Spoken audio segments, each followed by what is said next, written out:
Hi, and welcome back. I'm Shannon Kerr. I am an EFT practitioner, a mom, a human, all kinds of things.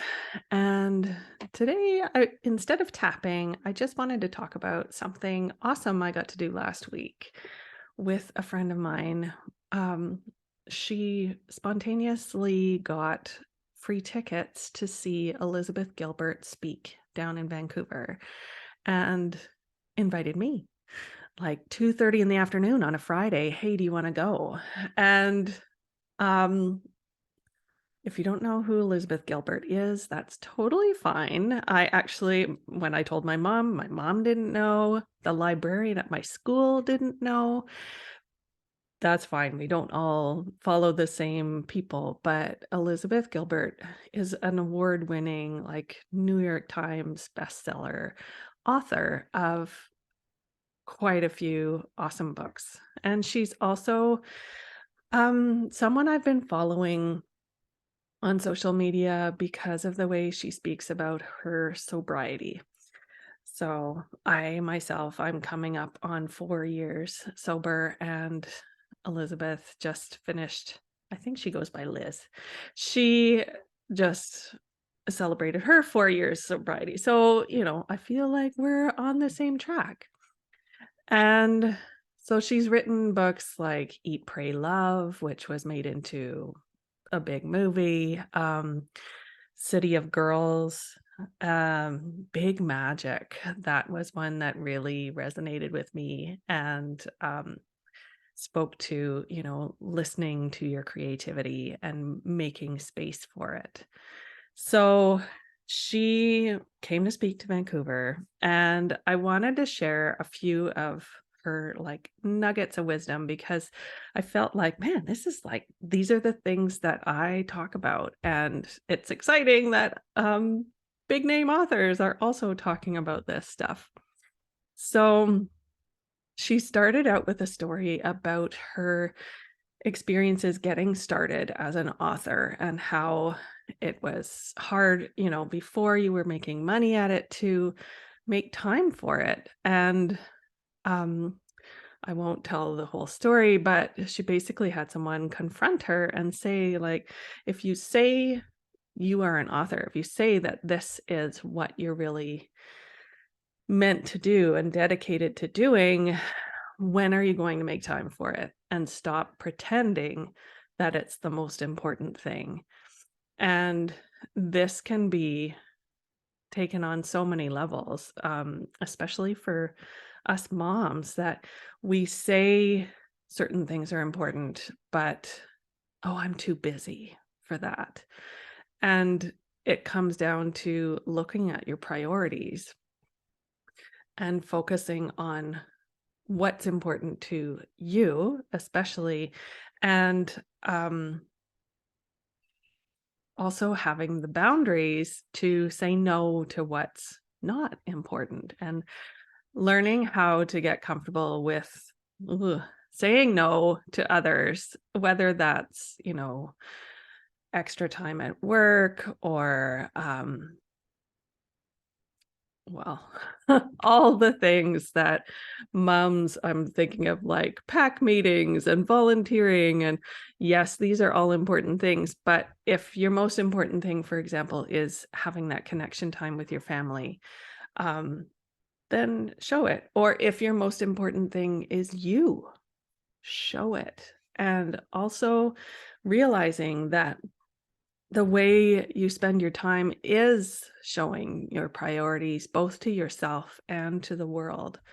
So if your children are watching you give your time and energy to everybody else except yourself, that's a lesson they are going to carry, that um, other people are more important than taking care of yourself. And this is something I talk about all the time, that kids soak up what we're doing, not just what we're saying. So having that awareness about learning how to sit with yourself and get clear on what your priorities are, what are your values, and build your life accordingly so that you're not pretending that something's important. You are actually putting the time into that. Um, and sorry, I'm looking at my notes and a little bit distracted this morning because my priority today is staying home with my sick little one. So it's we had a bit of a late night. But oh, that was the other thing she talked about, was supporting all ages of yourself rather than thinking I am an adult, I need to only do adult things. Um, Acknowledging that all parts of yourself want that support and acknowledgement. And this is where bringing in the fun and the creativity into your life and play, making space for play is so important so that you are still connected to all those parts of you.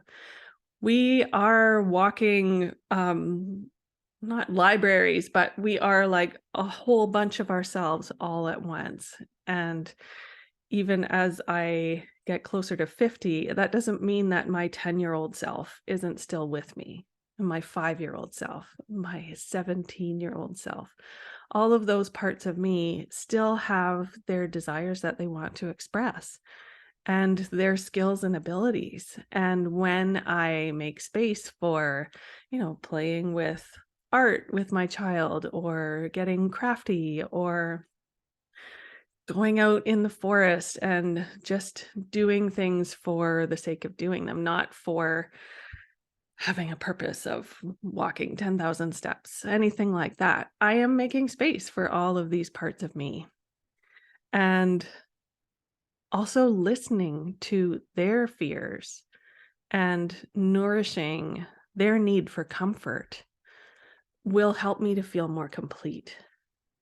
And that is a big part of what I do with my one-on-one tapping sessions, is helping moms to reconnect with their younger self, that younger self who felt like she was all alone or no one ever saw her, or that scary experience that she never really got to talk through and process. Learning how to connect with that now will bring that connection and that peace of mind, and it can be a really beautiful thing. And so the final bit that this I hadn't heard really verbalized as clearly as Liz said it, was talking about how we as women, like, there's this movement of like trying to be confident and badass and aggressive. And then there's the softer side of compassion and connection. But when it all comes down to it, the most powerful person in the room is the relaxed person, the one who can take things as they are happening and like go with the flow, and not in a passive way, not like, oh, that's happening and I'm not going to worry about it, but just again, learning how to recognize emotions and acknowledge them and process them and then move forward instead of getting stuck in them or um, shoving them down and saving them for later. So having that intention of, um, again, as moms, if we stay calm throughout the ups and downs that happen within a household, like your child waking up at 4 a.m. with a severe cough, getting upset about it isn't going to change things. Getting like, oh, poor me, or angry, any of that is not going to serve anyone's purpose. So having the intention of being relaxed and how can I bring that feeling into more areas of my life? I've often taught it as peace, like how can I bring peace into my body? But that relaxed is even, I love that word. So I'm going to be using that a lot more in my sessions and moving forward. And the whole reason for this is because we no one else is going to take care of your feelings for you. We are all responsible for how we feel. And when we stop making other people responsible for it and take on that ownership of self awareness and choosing to be in control of your emotions, not control, but in conversation with your emotions, this is when emotional freedom really shows up for you and the people around you.